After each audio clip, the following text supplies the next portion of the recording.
5 финансовых инспекторов из Казахстана, которые приехали в Худжанд для проверки финансовых операций банка Эсхата, были помещены на карантин из-за появления симптомов ОРВИ. Так, у членов казахстанской делегации зафиксирована высокая температура и боль в горле.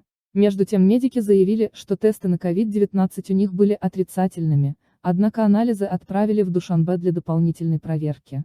Также отмечается, что при въезде в Таджикистан граждане Казахстана предоставили отрицательные результаты ПЦР-теста. После этого инцидента все 60 сотрудников банка Эсхата в Худжанде прошли тест на коронавирус. Сообщается, что все результаты тестирования сотрудников были отрицательными, однако им предписано соблюдать меры предосторожности. По данным Министерства здравоохранения и социальной защиты Таджикистана, с начала 2021 года в стране не регистрировалось новых случаев заболевания COVID-19. С начала пандемии коронавирус в Таджикистане подтвердился у 13 308 человек. Врачам удалось вылечить 13 218 пациентов. При этом жертвами болезни стали 90 граждан.